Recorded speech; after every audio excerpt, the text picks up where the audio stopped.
Ladies and gentlemen, thank you for standing by. My name is Krista, and I will be your conference operator today. At this time, I would like to welcome everyone to the Gates Industrial Corporation Third Quarter 2025 Earnings Conference Call. All lines have been placed on mute to prevent any background noise. After the speaker's remarks, there will be a question-and-answer session. If you would like to ask a question, simply press star followed by the number 1 on your telephone keypad. And if you'd like to withdraw that question, again, press star 1. Thank you. I would now like to turn the conference over to Rich Kwas, Vice President of Investor Relations. Rich, the floor is yours. Greetings, and thank you for joining us on our third quarter 2025 earnings call. I'll briefly cover our non-GAAP and forward-looking language before passing the call over to our CEO, Ivo Jurek, who will be followed by Brooks Mallard, our CFO. Before the market opened today, we published our third quarter 2025 results. A copy of the release is available on our website at investors.gates.com. Our call this morning is being webcast and is accompanied by a slide presentation. On this call, we will refer to certain non-GAAP financial measures that we believe are useful in evaluating our performance.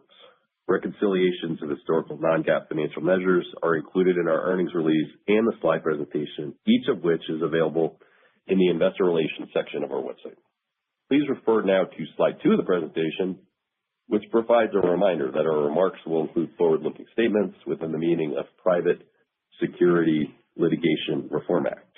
These forward-looking statements are subject to risks that could cause actual results to be materially different from those expressed in or implied by such forward-looking statements.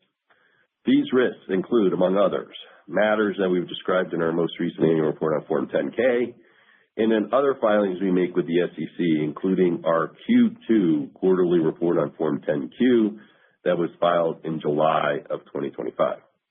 We disclaim any obligation to update these forward-looking statements. This quarter, we will be attending the Baird Global Industrial Conference, the UBS Global Industrials and Transportation Conference, and the Goldman Sachs Industrials and Materials Conference, and look forward to meeting many of you. Before we start, please note all comparisons are against the prior year period unless stated otherwise. And now I'll turn the call over to Ivo. Thank you, Rich. Good morning, everyone, and thank you for joining our call today. Let's begin on slide 3 of the presentation.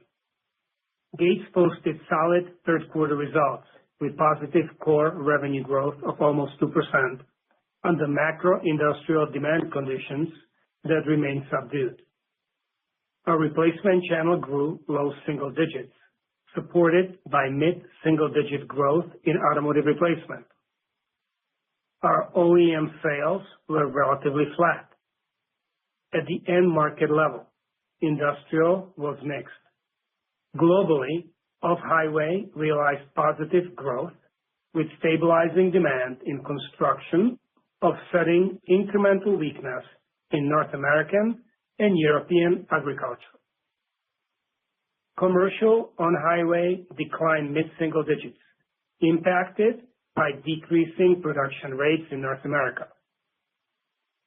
Personal mobility generated another strong quarter of growth, exceeding 20% year-on-year. Our adjusted EBITDA margin increased nicely year-over-year to 22.9%. We generated record adjusted EBITDA dollars and margin for a third quarter. Our net leverage ratio declined to 2.0 turns, a 0.4 turn reduction compared to last year's third quarter. With that, we are on pace to reduce our net leverage to under 2 times by year end. We have updated our 2025 guidance, raising our adjusted EPS midpoint to $1.50 per share. We have maintained our full year 2025 adjusted EBITDA midpoint of $780 million, while slightly lowering our core sales growth outlook at the midpoint. Brooks will provide more color and comments about our updated guidance assumptions later in the presentation. Additionally, our board recently approved a new $300 million share repurchase authorization that will expire at the end of 2026. The new authorization replaces the prior authorization, which had over $100 million remaining. On slide 4, we have heard from a number of you on the call that you would like to see an update on what is occurring in the end markets. So we have laid out an updated view of our underlying end markets and how they have progressed during 2025. Coming into the year, we did not anticipate a broad macro recovery, but we have continued to see uneven end market performance since we set our initial expectations for the year in February.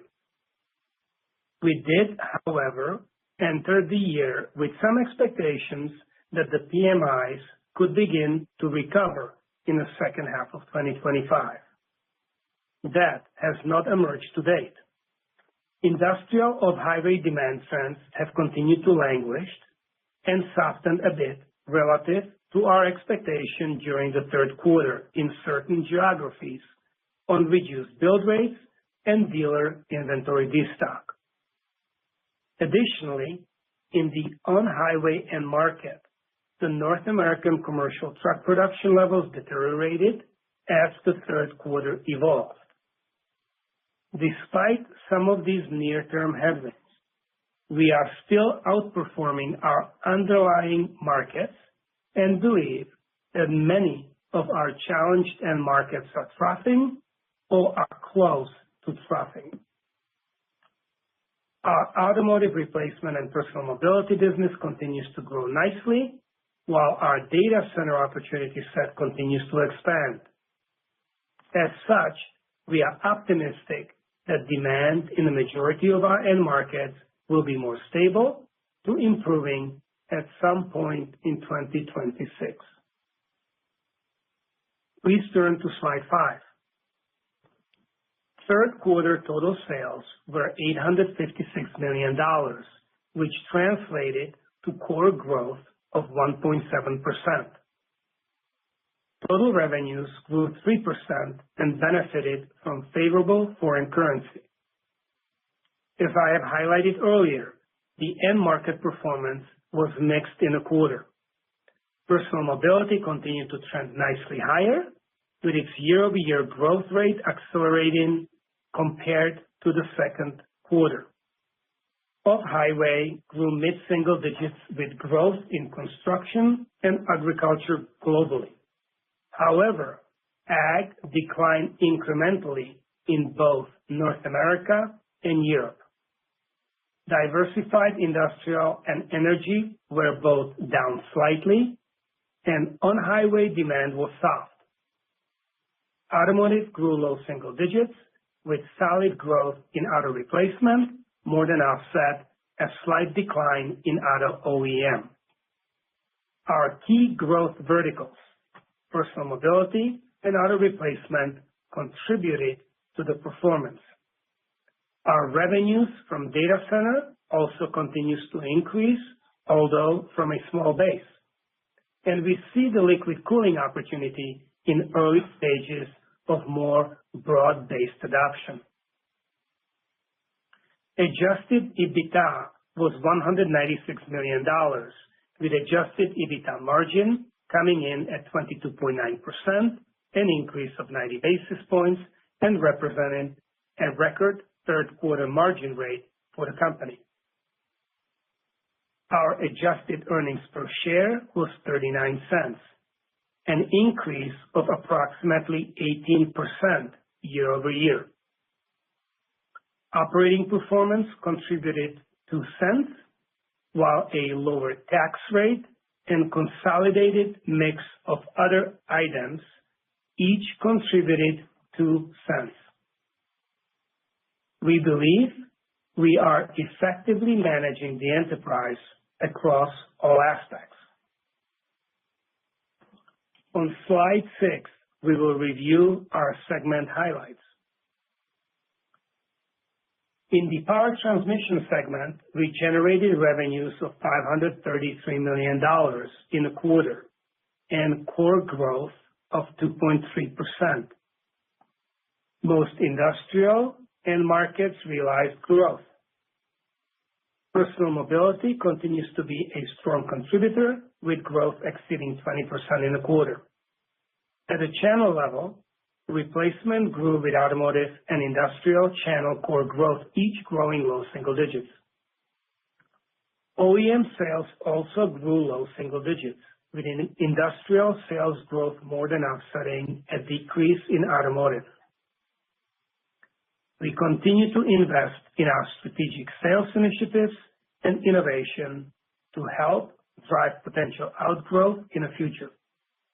Our mobility opportunity pipeline is staying robust. In the fluid power segment, our sales were $322 million, representing core growth of just under 1%. Many of our key end markets in fluid power continued to experience various levels of demand pressure, but our teams have held its own.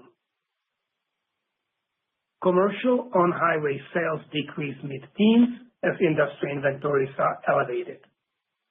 Off-highway grew with positive construction trends, offsetting a low single-digit decline in ag. The agriculture performance year-over-year was worse, impacted by incremental OEM production cuts to better align our customers' inventory levels heading into the year-end. We believe the underlying ag market is troughing and should be better positioned for recovery sometime in 2026. Replacement demand was strong, driven by double-digit growth in automotive replacement globally, with broad-based growth across regions. Industrial OEM sales declined mid-single digits on a core basis, driven by soft demand trends in agriculture and commercial truck. Our data center opportunity pipeline exceeds $150 million, and design-in activities remain robust. With respect to profitability, both segments expanded adjusted EBITDA margins at a similar rate. I will now pass the call over to Brooks for further comments on our results. Thank you, Ivo. I'll begin on slide 7 and review our core sales performance by region. The majority of our geographic regions generated core growth in the quarter, highlighted by EMEA's return to growth. In North America, core sales were about flat. The incremental demand weakness experienced in agriculture and commercial on-highway during the quarter was primarily concentrated within the North American region and led to a low double-digit decline in industrial OEM sales. Industrial replacement sales were also down slightly. Industrial was offset by growth in automotive, as automotive replacement sales increased high single digits, supported by year-over-year growth contribution from our new channel partner. Automotive OEM sales grew low single digits. In EMEA, core sales grew 2.6%. Industrial end markets were mixed. Construction returned to growth and more than offset weak demand in agriculture. On-highway grew, while energy and diversified industrial saw declines. Personal mobility was very strong, growing almost 75%. At the channel level, OEM sales grew high single digits, supported by construction, on-highway, and mobility, partially offset by lower automotive OEM. Sales into replacement channels increased slightly. East Asia and India posted approximately 5% core growth. Most industrial end markets grew. Automotive OEM sales decreased slightly, which was more than offset by high teens growth in automotive replacement. China core sales expanded 6% year over year, with growth across all channels and most end markets. South America core sales declined low to mid-single digits. On slide 8, we show the key components of our year-over-year change in adjusted earnings per share. Operating performance contributed approximately 2 cents per share, driven by core growth and higher adjusted EBITDA margin. A lower tax rate contributed 2 cents per share. Other items, including lower interest expense, lower share count, and other income, together generated about 2 cents per share. Slide 9 provides a summary of our cash flow performance and balance sheet metrics. Our free cash flow was $73 million and represented 73% conversion to adjusted net income. Our restructuring cash outflows have increased, which impacted our free cash flow conversion. Our net leverage ratio declined to 2.0 times at the end of the third quarter, which was an improvement on a year-over-year and sequential basis. During the quarter, we paid down $100 million of gross debt. We expect our net leverage to be under 2 times at calendar year end 2025.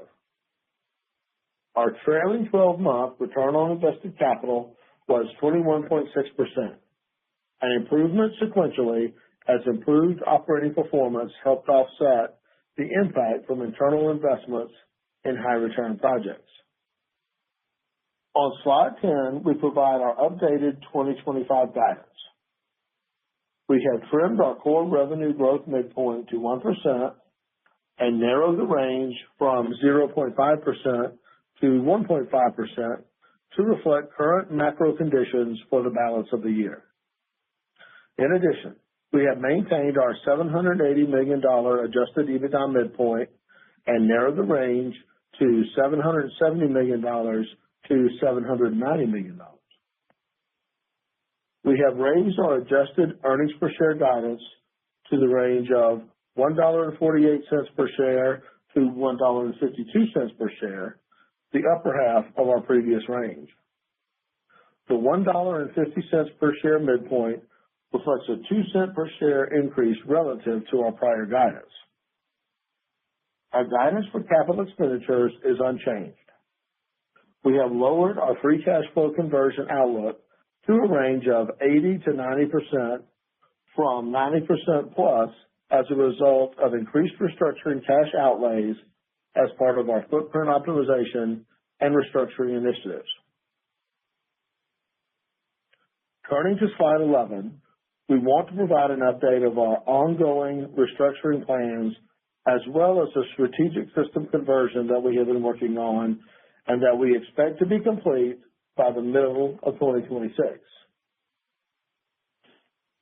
Beginning late in Q4 2025 and finishing by the end of Q2 2026, we expect to close multiple factories, complete a labor realignment, and go live with an ERP conversion for most of our European footprint. As we complete these activities, we will be focused on providing continuity and service for our customers and our affected team members. We expect to incur additional costs and other one-time operational impacts from these projects in the first half of 2026. From a financial perspective, we anticipate an unfavorable year-over-year impact of 100 to 200 basis points to our adjusted EBITDA margin in the first quarter and a more modest unfavorable effect in the second quarter, ranging from 25 basis points to 75 basis points year over year. In the second half of 2026, as we look towards completion of these various projects, we expect operations to normalize and realize favorable impact to our adjusted EBITDA margin from our restructuring activities of 75 to 125 basis points year over year. Excluding volume considerations, we expect our footprint optimization, restructuring, and material cost out activities to generate 0 to 25 bps overall adjusted EBITDA margin improvement year over year for the full year 2026. We anticipate being at a 23.5% adjusted EBITDA run rate in the second half of 2026 in a volume-neutral environment. As I said, we have not taken volume impacts into this analysis and plan to update those assumptions as well as provide further insight into our restructuring activities when we initiate our formal 2026 guidance in conjunction with our Q4 earnings call in February. I will now turn the call back over to Evelyn. Thank you, Brooks. Moving to slide 12, this is our illustrative update on our walk towards the midterm stated adjusted EBITDA margin target of 24.5%. In 2025, we have experienced a highly fluid business environment and continuation of prolonged negative PMI prints, resulting in constrained volume performance. With that as a backdrop, we now anticipate to complete our initial phase of the committed footprint optimization project by mid-2026 and still expect that those projects will achieve 100 basis points of savings from the footprint optimization program exiting 2026. Coupled with our ongoing focus on material cost savings and 80/20, we estimate that our adjusted EBITDA margin will be nearing 24% on a run rate basis exiting next year. Most importantly, this does not assume any margin benefit from a potential broad volume recovery in our industrial end markets. While the end market volatility has not been supportive, we are very pleased with our execution and performance to date. We believe the prospects for incremental improvement over the midterm are positive, especially as the end market conditions begin to potentially inflect. With that, let me summarize our views on slide 13. We believe we have executed well, delivering solid results given the lackluster demand environment we have encountered throughout this year. We generated record third quarter adjusted EBITDA margin rate and achieved our highest quarterly core growth rate since Q2 2023. For the year, we are on target to deliver adjusted EBITDA margin expansion and earnings growth in a muted demand backdrop. We continue to make progress with our personal mobility and data center strategic initiatives and believe we will encounter a better industrial demand landscape in 2026. We continue to adjust our structural cost base, and we expect our savings to begin to compound during the second half of 26 and anticipate our adjusted EBITDA margin rate to be approaching near 24% exiting next year. With that as a baseline level, we would expect any volume improvements to be additive to our margin performance. Lastly, we believe we now possess a strong balance sheet that can be utilized to support various potentially value-creating capital deployment options. Our board recently approved a new $300 million share repurchase authorization. Separately, debt reduction continues to be an option. We just repaid $100 million of debt during the third quarter. And of course, at this juncture, our ability to execute bolt-on M&A transactions is increasing as we move towards our midterm financial leverage target. Before taking your questions, I want to thank the approximately 14,000 global Gates associates for their diligence and commitment supporting our customer needs. With that, I will now turn the call back over to the operator for Q&A. Thank you. We will now begin the question and answer session. If you would like to ask a question, please press star 1 on your telephone keypad to raise your hand and join the queue. And if you would like to withdraw that question, again, press star 1. We do ask that you limit yourself to one question and one follow-up. Your first question comes from the line of Nigel Coe with Wolfe Research. Please go ahead. Oh, thanks. Good morning, everyone. Thanks for the first question. Hey, I Nigel. just wanted to maybe clear up some questions around slide 12. So it's very clear that the 24% for 2027 should be viewed as more of a floor here, right? I mean, if we continue to just bump along the bottom here, 24% is where you see margins, and then volume gives us some upside. I just want to make sure that that's the case. And then maybe just kind of dig into some of these kind of costs you're flagging for the first half of the year, and what sort of benefits you see from this ERP implementation. Yeah, thanks, Nigel. Let me take the first part of your question, and then I'll pass it off to Brooks on the ERP side and some of the other attributes of the cost question that you've had. But thinking about slide 12, right? So that margin walk was created, if you think about it, more to provide you with an opportunity to model the impacts of the transitory costs to be incurred as a part of our restructuring program restart. And that program is intended to significantly improve our cost structure, all else equal, right? So not representative of growth forecasts for our top line in 26. So to your point, this is kind of a foundational floor. We do expect growth in 26. The margin impact for the full year in our presentation deck, however, excludes any benefit from revenue growth. Frankly, because we are not providing you an updated guidance for 26 yet. As you know, we will do that at the conclusion of our Q4 fiscal year, and we'll do that in January, right? So we certainly believe that many of our end markets are at trough or close to troughing, as I said in my prepared remarks, and we believe that they will turn positive in 26. In addition, we are excited, and I said it on a number of these calls over the last couple of quarters, we are quite excited about the strategic revenue generation initiatives for next year, and we certainly expect them to contribute nicely to our growth trajectory in 2026. With that, Brooks, if you want to take the second part of the question, please. Yeah. So, there's several things that we expect, from a one-time cost perspective, relative to the restructuring and the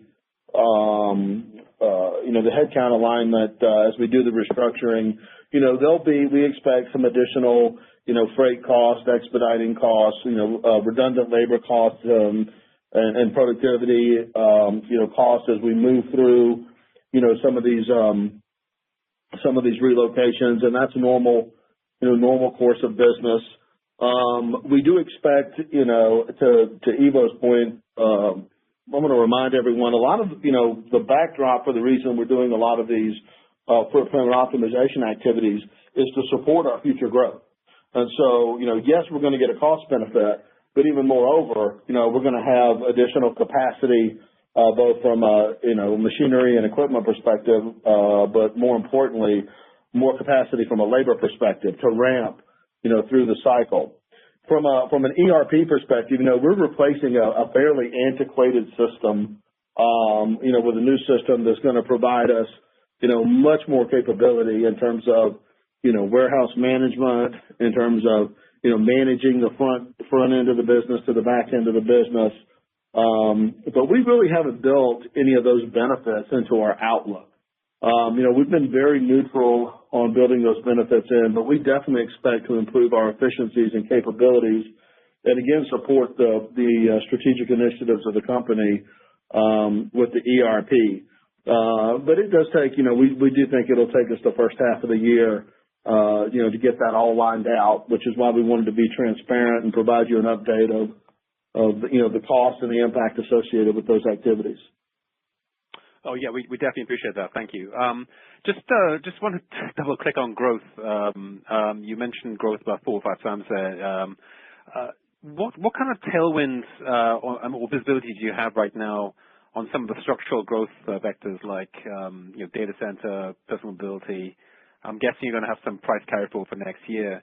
But more importantly, when you talk about the bottoming in some of these, off-highway, on-highway markets, how much visibility do you have on production schedules for your OEM partners? And do you have any visibility on maybe kind of a turn in production for those end markets?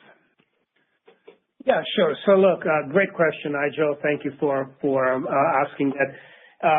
Very, very optimistic, as you probably noticed over the last couple of earnings calls about some of the growth vectors such as personal mobility and liquid cooling in data centers. The personal mobility, I think on the last call, we suggested that we anticipate kind of over the next 3 years.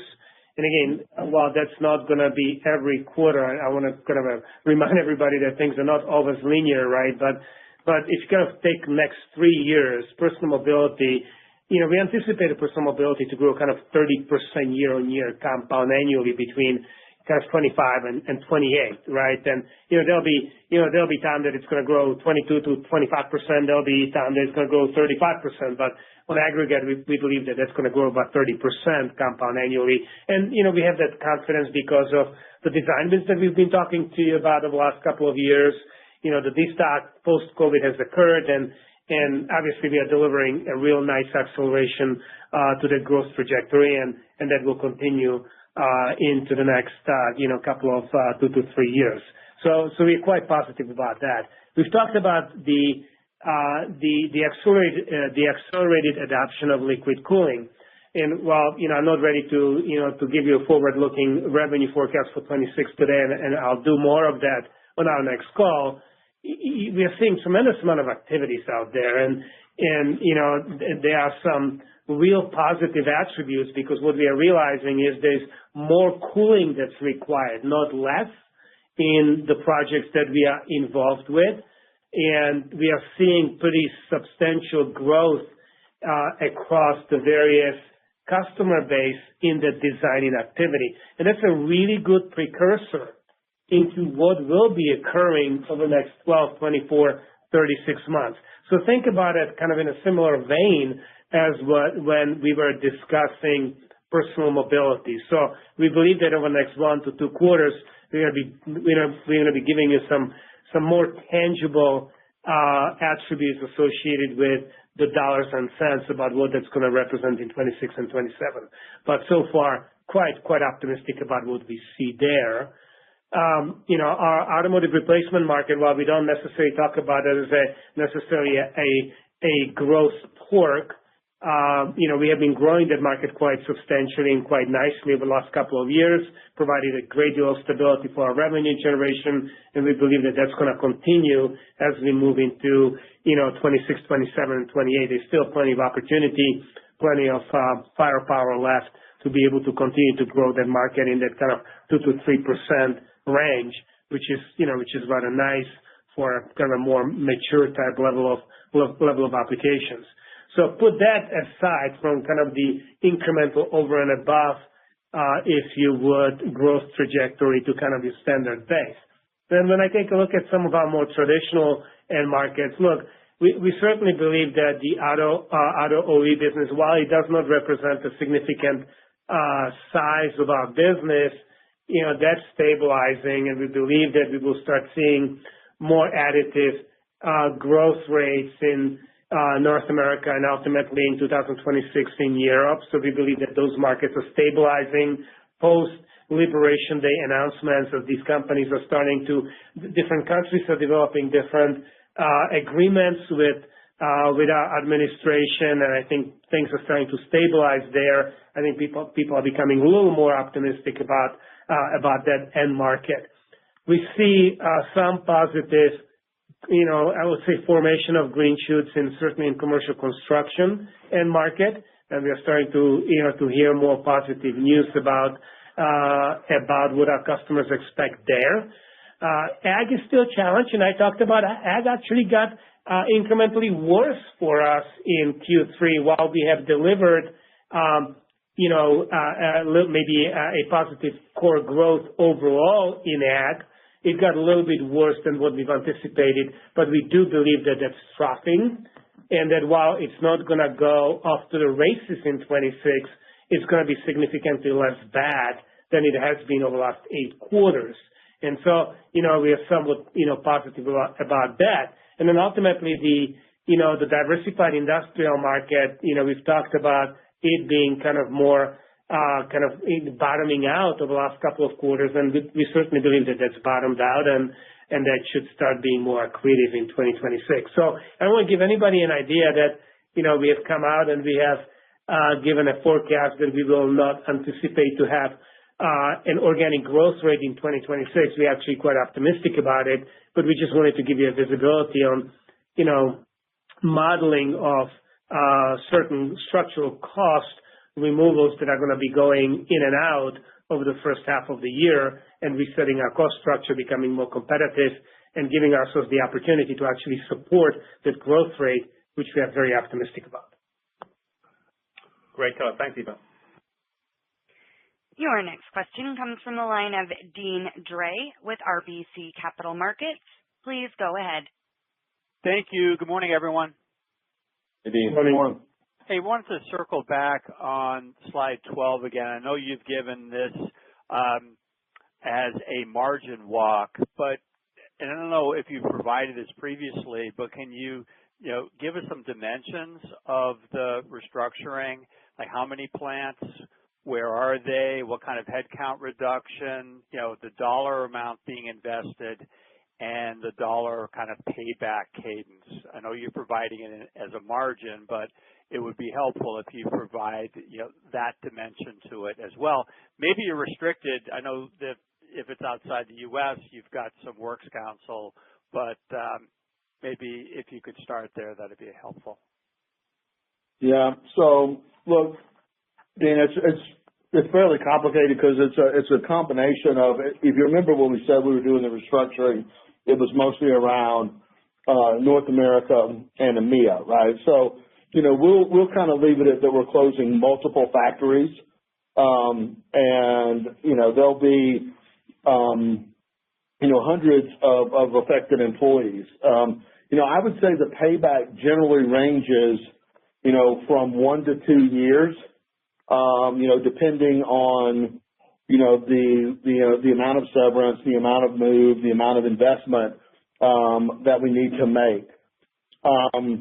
When we talk about the headwinds, just to kind of size it, we talked about the 100 to 200 bips and 25 to 75 bips. That's kind of a $30 to $35 million one-time expectation for the first half of 2026. And that also includes the system conversion and all the costs associated with that.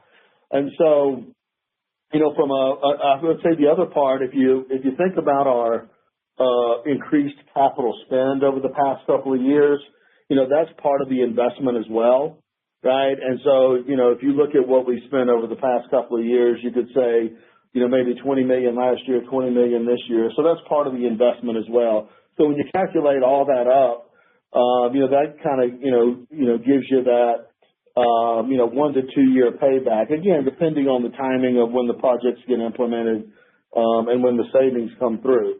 And as I said, we feel as we exit the second half of 26, that the first part of all that restructuring will be complete and you'll see the flow through in the second half. But let me also say that we're still working on additional projects, and there's still money that we're spending right now that's kind of part of that group that investment I talked about that we haven't put into our run rate yet, that we haven't disclosed yet, right? Because when you think about the back half of the year, there's probably $5 million per quarter, so $10 million in the back half of the year of savings, which will also roll over into the first half of 27. So that's kind of $20 million or half of the $40 million. So we're still working on the other half. And those projects will be implemented, and we'll disclose those, here over the next year or so. Hopefully that kind of gives you enough color in terms of how all those things are working. Yes, it really did. I appreciate that additional color. And then as a follow-up, I was hoping you could take us through kind of the tariff impact, pricing, and do you see any, and it sounds like there could be some volume fall off because of some demand destruction, but just kind of where does tariff stand on a net basis? So let me take the cost piece, and I'll let Ivo talk about the volume piece. So from a cost basis, we're okay in terms of the total EBITDA impact. What I would say, though, is you look at some of the gross margin dilution in the back half of 2025, and that will fall through to EBITDA dilution. We're probably seeing 30 to 40 bips of dilution because we're not getting anything in terms of bottom line add from the tariffs, right? We're just kind of holding our own and making sure that we don't cost ourselves money. So the impact from a profitability perspective is kind of 30 to 40 bips, $0 from a total EBITDA dollars perspective. And then I'll pass it over to Ivo to talk about the volume piece. Yeah, Dean, I think that's, I'm not sure whether I would call it volume destruction or what have you, but, I think I would probably call it more of a short-term, transitory growing pains. I believe that there's probably some impact to ag in particular. Certainly the trade, the trade environment has gotten more challenging, particularly for farmers. And, that's kind of what we have seen in terms of probably delayed recovery in ag overall. And as I said on the call, ag in Q3 got, slightly worse than what we've anticipated at the beginning of Q3 around the edges. But we do believe that that market will also start normalizing as we enter 26, and sometimes during 26 it should start getting a little less negative. So around that, I think that you're starting to see more stabilization around the auto businesses. Overall, I think you start seeing forecasts maybe getting a little more positive in terms of production output by the car makers. So I think that some of those transitory headwinds are probably abating, and as we enter 26, I think the environment should be more stable. Thank you. Thanks, Steve. Your next question comes from the line of Julian Mitchell with Barclays. Please go ahead. Hi, good afternoon. Maybe just the first question, trying to drill into perhaps a little bit the sort of exit rate from 2025. Just looking at the fourth quarter, for example, you mentioned Ivo was sort of firming of the industrial environment in the prepared material, but I think the revenue guide seems to embed sort of fairly normal seasonality for the fourth quarter. Just wondered if you could clarify that. And then similarly on kind of the EBITDA rate in the fourth quarter, often down sequentially. I think this time it's sort of flat to up. Just wondered if there was anything to call out there in terms of enterprise initiative benefits or mix or something. Yes. So look, Julian, I think that you said it correctly. I mean, if you think about our Q4 revenue, it really is kind of taking exit rate Q3 environment, applying normalized seasonality. So there really isn't anything peculiar. I wouldn't say that, we have baked in any further recoveries. We obviously very cautious around ag, but we're taking that present environment and we say you're probably not going to really see any tangible change in Q4.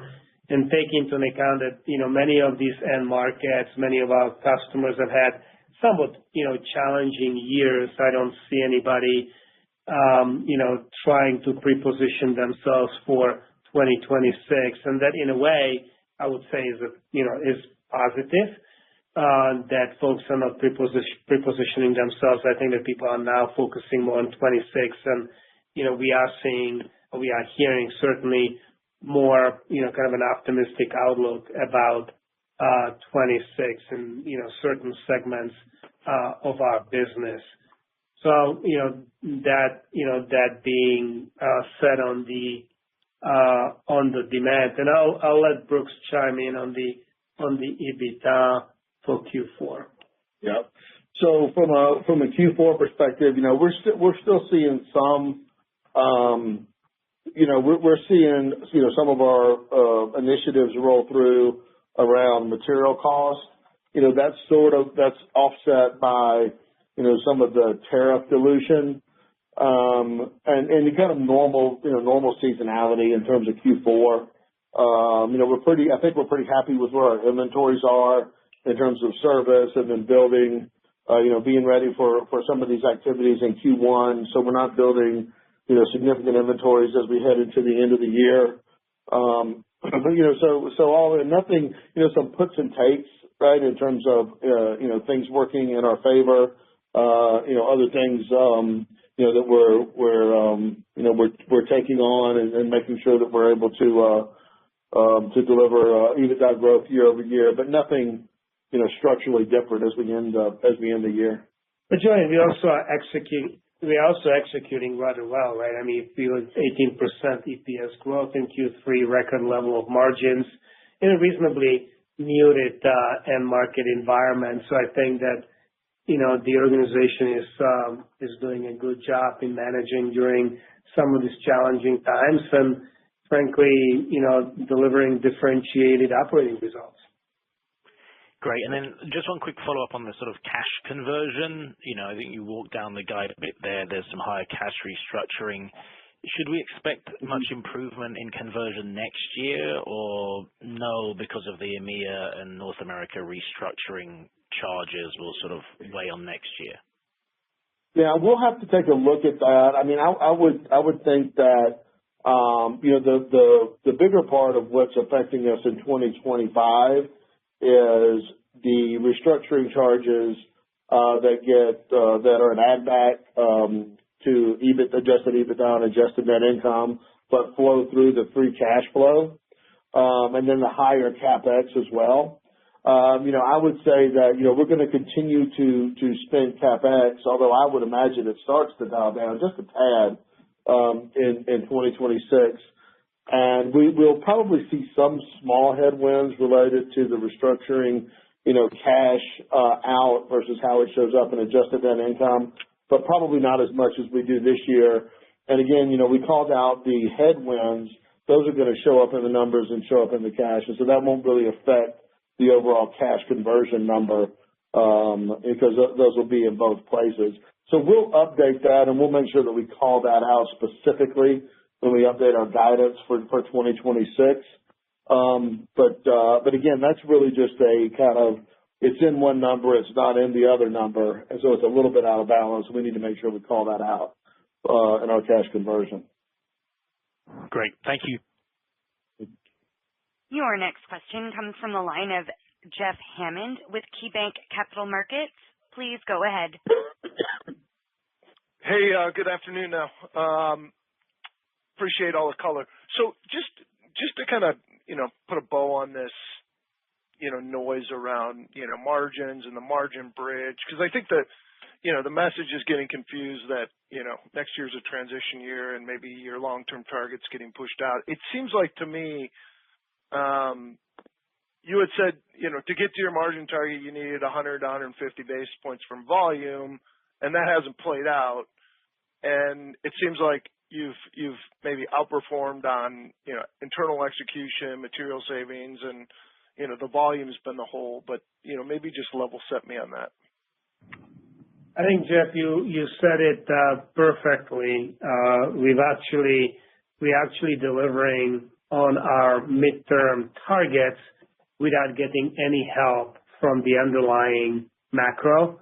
And, we feel really good about that, right? Because it's really tough to execute in such, negative PMI environment. And so I think that that was the point of delineation where we want to ensure that we communicate to the markets that the company is executing well. We certainly believe that the volume is going to inflect. We all certainly know that none of us are very good at being able to call the inflections in the macroeconomics, taking into account that there are so many different moving pieces associated with trade policies and industrial policies and kind of the global behavior of these end markets itself. But I think all of us would anticipate that after 36 months of negative PMI, we would be on the verge and some point in time to see some inversion. And when that occurs, obviously that's incremental to what we have described in our presentation. Okay, great. And then just on capital allocation, I sense a little bit of a tone change where you'd kind of been saying before, hey, we're just going to buy back our stock. The market doesn't appreciate what we're doing here, and the multiple hasn't expanded relative to our peers. But now it seems like you're maybe talking a little more about bolt-ons. And so, am I reading that right, or do we, lean in on a day, where our stock's down 6% and the market's confused? Yeah, look, I mean, our stock is, I think our stock is inexpensive. It's trading at, a valuation that is not akin to the performance that the company is delivering. So we'll certainly lean into buybacks. The board authorized $300 million of buybacks. So, we'll certainly be utilizing what we can. But the company as well is generating tremendous amount of free cash flow. So I think that we can do all of the things that have been outlined as plausible outcomes for capital deployment. We've bought back. I mean, we've paid down some more debt. We will be strategic about buying back our stock, but we also believe that as our balance sheet is trending towards below the 2x leverage that we have kind of put in a place as a demarcation point for us. And so hopefully, I won't have to be talking about a leverage in the future. We believe that, we can use all three levers for capital deployment, and we will be leaning more aggressively towards both on M&A. Great. Thanks, guys. Thanks, Al. Your next question comes from the line of Andy Kaplowitz with Citigroup. Please go ahead. Hey, good morning, everyone, or good afternoon now. Hi, Andy. You've been talking about accelerating footprint optimization and doing 80/20 since your investor day a year and a half ago, but obviously your growth since then has been somewhat slow. So I'm just trying to figure out if you're accelerating or enhancing any of your restructuring plans versus when you updated us at that investor day. And then maybe can you update us on how 80/20 is impacting Gates as you go into 26 and beyond? If you do organically grow, can you do core incrementals over 40%? Yeah, look, I think that I want to kind of be fully transparent, right? So as the Liberation Day came forward in April, we kind of took a little pause to try to understand what will the new mercantile regime look like, and how do we think about our overall operating structure as a company? And obviously, we have been in region for a long time. So we just wanted to reassess and get a better sense of what is happening in the world. I think that as we got more comfortable with what we are seeing and how we are organized, we've come to a conclusion that our original plan was the right plan. As Brooks indicated, we need to be capable of having an access to a labor that will give us an ability to flex up and down as these cycles occur. We believe that we're on the verge of an upcycle, so we've got to be positioned well to support the growth that we anticipate over the next upcoming upcycle. And so we are really just executing on our original plan, Andy. Nothing really has dramatically changed around what we have anticipated vis-a-vis footprint optimization and restructuring. So I think we are in a very, very good shape, and it also validated that our plan was the right plan. We just needed to hit a pause for a couple of quarters. So that's kind of beyond us, and we are moving forward. As to 80/20, look, 80/20 material cost reductions and driving, a better operational focus have been really the attributes that have given us the opportunity to outperform what we've anticipated during our Capital Markets Day in 2023, and still deliver on our midterm targets without the growth. So it's a very powerful tool. We again believe that we have the very early innings. We take a look at somebody like ITW that has been doing it for over a decade plus, and they continue to deliver good margin expansion. We believe that we not only have the opportunity for a very certainly intermediate future to continue to support 80/20 as the key attributes of our enterprise initiatives to add to our profitability, but also grow our franchise through our strategic, growth verticals. So we think that we can do both, and we think that 80/20 is going to be very additive to us. And, if you exclude the benefits from restructuring, and again, I want to be very specific, if you exclude the benefits that we have described on slide 12, we still believe that in a normalized growth environment that we anticipate kind of in 26 and beyond, we should be generating 30 to 35% incremental over and above the benefits that are described on that page.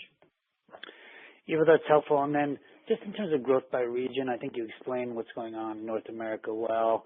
But you also mentioned EMEA return to growth, which is interesting, and China continues to put out durable growth for you guys. So maybe you could sort of click on or give us a little more color about what you're seeing.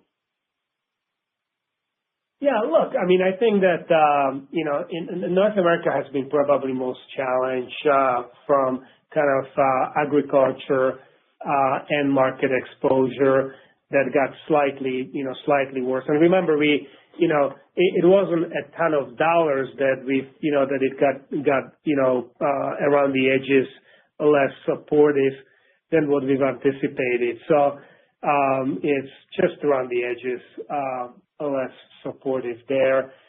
The other end markets, look, automotive overall grew nicely. Automotive replacement grew really well for us in North America. Our industrial replacement market is growing. So, the things are not, they're not, bad in, any form of imagination. They're kind of around what we've anticipated with maybe slightly worse behavior in the ag environment. South America has been tough last quarter, but it's been predominantly tough after, extraordinary several quarters or maybe 6 quarters of significant growth. So it's kind of more normalization. And we again anticipate that South America is going to start moving into the growth phase as we kind of exit 25 into 26. Europe, Europe has been a little bit surprising to us, right? It's behaved a little bit better than what we've kind of envisaged with positive core growth. I would say that the auto markets are quite negative in Europe. I don't think I'm telling you anything that has not been already communicated, but our AR business is performing well. Our industrial first fit, particularly around the commercial construction segment, and mobility has been performing quite well. And IR has been stabilizing and starting to perk up a little bit in Q3. So maybe around the edges, more green shoots than less. And, China has been okay. Automotive has been doing quite all right for us in China. Industrial replacement has been doing quite all right for us. So, China has been behaving more or less as we have seen over the last several quarters. And then, East Asia and India is growing. We are growing nicely. Automotive replacement business in India. The industrial first fit business is doing well. I think that India is poised to continue to be on a trajectory of, nice growth with the overall economy evolving nicely and becoming a real alternative to to China over the midterm. So we are quite optimistic about what we can see out of India in particular. So, overall, we actually reasonably tending to be more optimistic than less, and we believe that 26 should be more positive than perhaps might have been taken out of our release today. Thanks for all the color. Your next question comes from the line of Tomo Sano with JP Morgan. Please go ahead. Hello, everyone. Hi, Tomo. Good morning. Hi. I'd like to ask about the data centers. And of the $322 million in fluid power revenue this quarter, how much was related to data center sales, and what is your expectations for 2025 data center revenue and the conversions of your $150 million plus pipeline in 2026, please? Yeah, Tomo, good afternoon to you. Good morning. We're not going to be addressing exactly the revenue flows because it's still reasonably a small size of revenue that is growing rather nicely for us, but from a very, very small base. So I don't think it's worth at this point in time to spend time yet on the sizing of this. It's in the millions, not in the tens of millions yet. Designing activities remains very, very robust. I mean, we see significant number of new customers that are coming to us, and we are working with on new designing opportunities. And we will be providing you with some additional color in January or early February on our Q4 earnings call. But we do continue to be quite optimistic that the data center growth and as a vertical is going to ramp up rather nicely. And we still feel that $80 to $200 million, $100 to $200 million by 2028 is certainly completely doable for us as an intermediate target for us over the next 2 to 3 years. We also, incidentally, are going to be at the show Supercompute next, I think 2 weeks from now in St. Louis. So we would invite anybody to stop by and have a conversation with us about some of the new products, innovation, and we can provide additional color on what we are working on from a technology perspective there as well.